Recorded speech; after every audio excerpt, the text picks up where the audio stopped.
Hey guys, how are you doing this week? This is Christy. I'm here to talk about some astrology for the week. I can't believe it's March already. This is for the week of February the 28th through March the 7th. So, this is our week before the total solar eclipse and supermoon in Pisces, and I'm just going to talk about the astrology sort of leading up to it. I'm also going to do tarot reading. I'm feeling the tarot this week, and there's a total reason for it. Astrologically, this week, it's very geared towards Neptune, which is the planet of higher spirituality, and it's leading us up to this incredible solar eclipse and supermoon in Pisces, which is getting us ready to basically surrender and release, and we're kind of in that build up to the wave before it takes us away and washes away whatever needs to be washed away for the upcoming spring into summer. And there's a lot going on this week with washing away old wounds, old pains, old fears, and kind of giving that to a higher power, whatever higher power it is. It could just be that, if you don't believe in God or higher spirit, it's just whatever you feel is your higher power, your higher self. And the sun this week is in Pisces, and it's with Neptune. So we are sort of sitting in the ocean right now together, kind of drifting along before the giant wave comes next week with the solar eclipse. So there's the moons this week are very, very much work geared.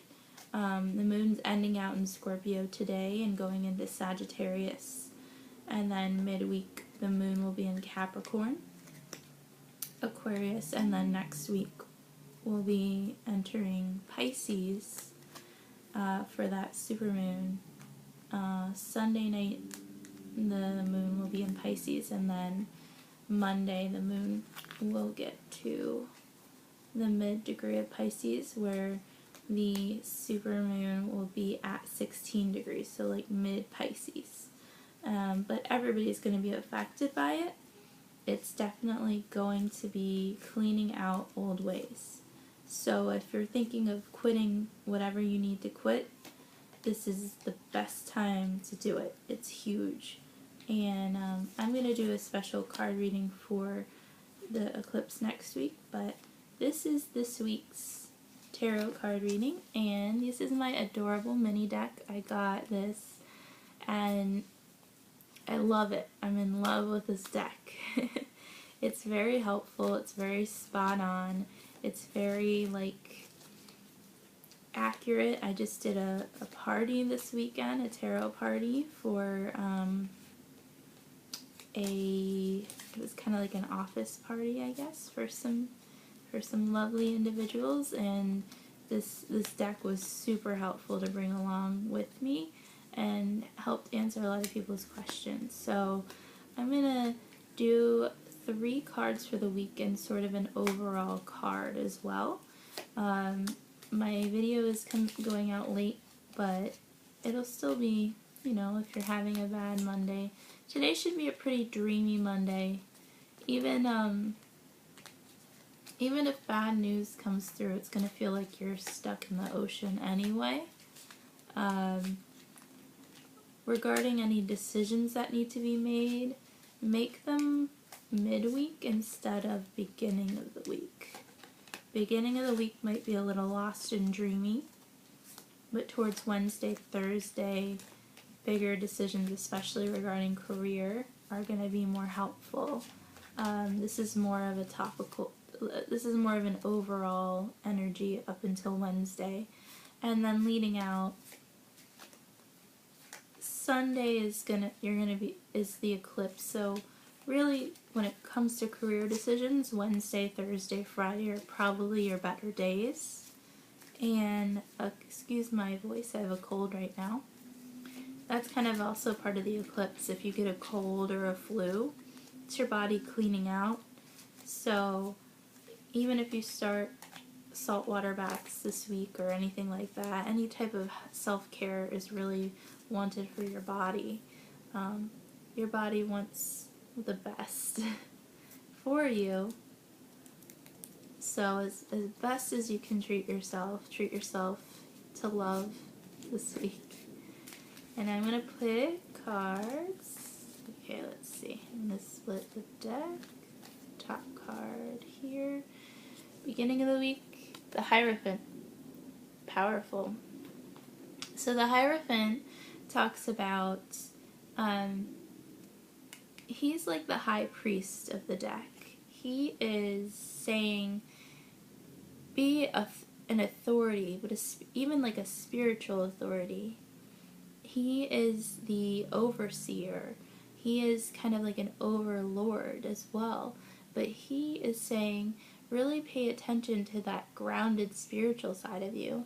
And I would even link him to, there is a square going on with Saturn and the Sun right now, and Jupiter.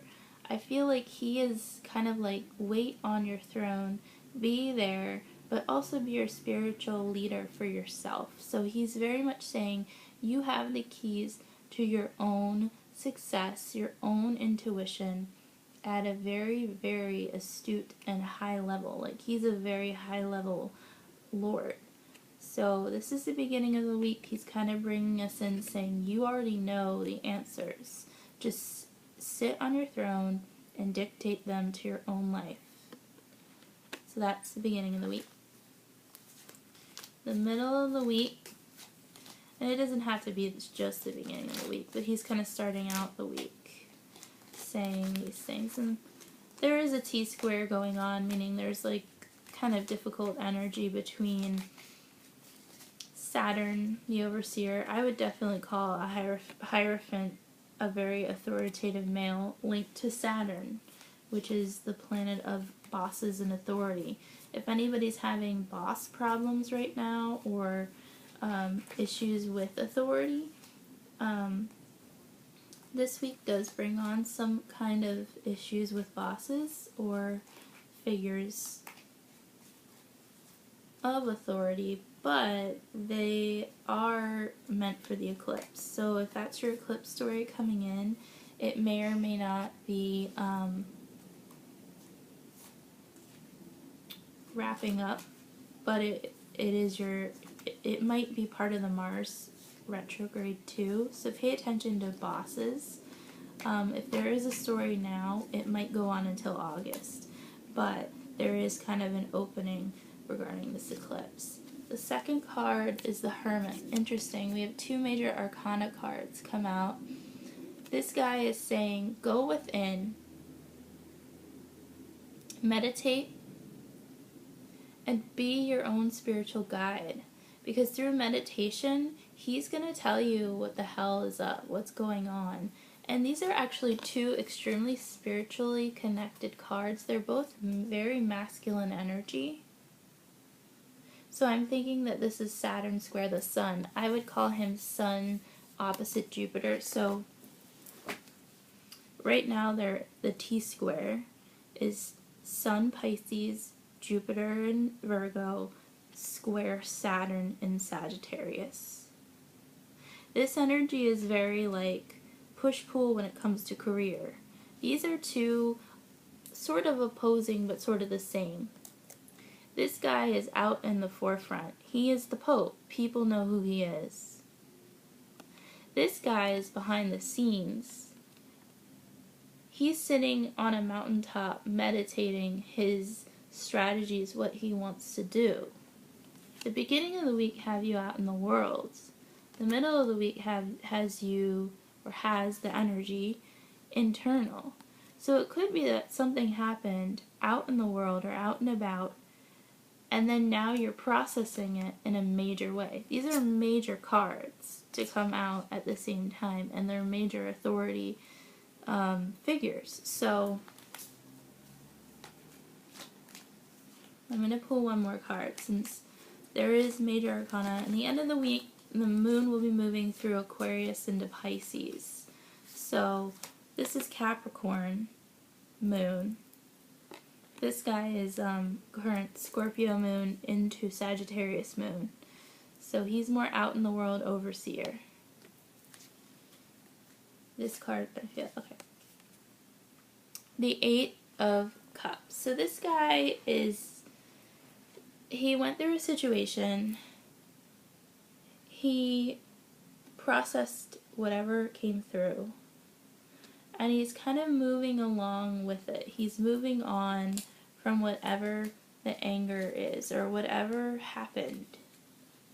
He's going through his thing. And I'm going to check on here the Eight of Cups. Eek. I hate reading these things. It speaks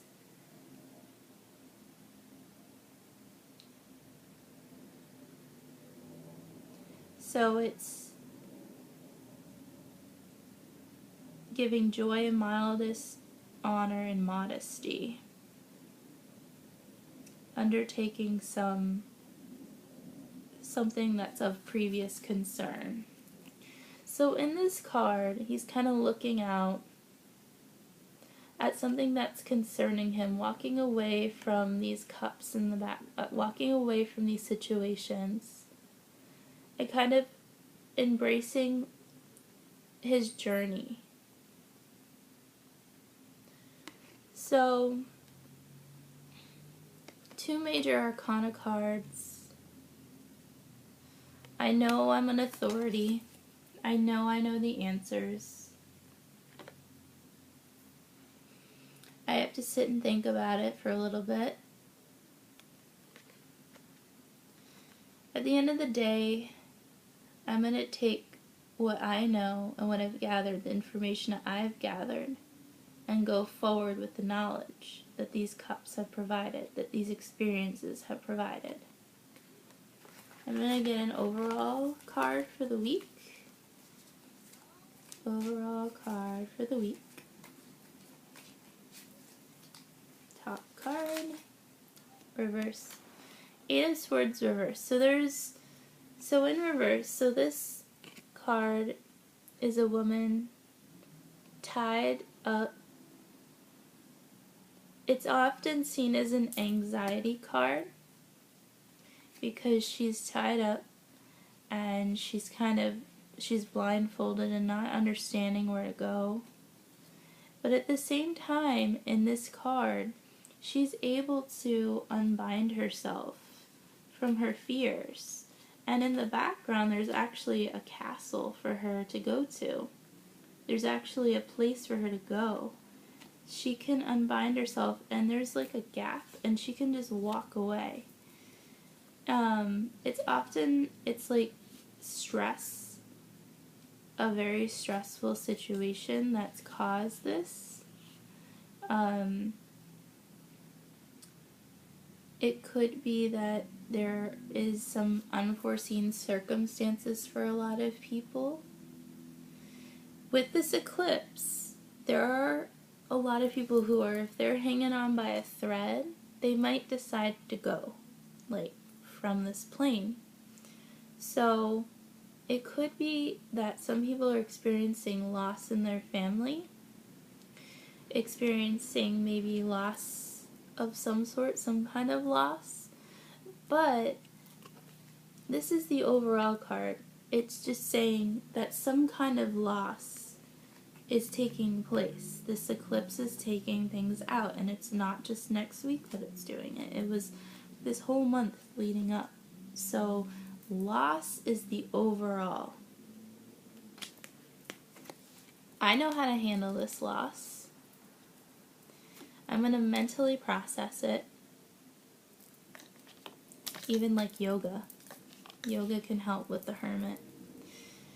And then I'm going to realize that I actually gathered a lot of things from this loss. No matter what it was, I'm a better person for it, even though this is happening. So, it's not bad. It's not bad at all. It's just saying, like, and of course this could be something very, very painful. This could be a very painful loss for you. Because she came in reverse. But it doesn't mean that you'll be stuck. Because this eclipse is getting us ready to move forward. So, with that, I'm going to leave it at that for the week. And then I'll come back in and do a reading for the eclipse next week. So, peace and love, you guys. Love. Bye.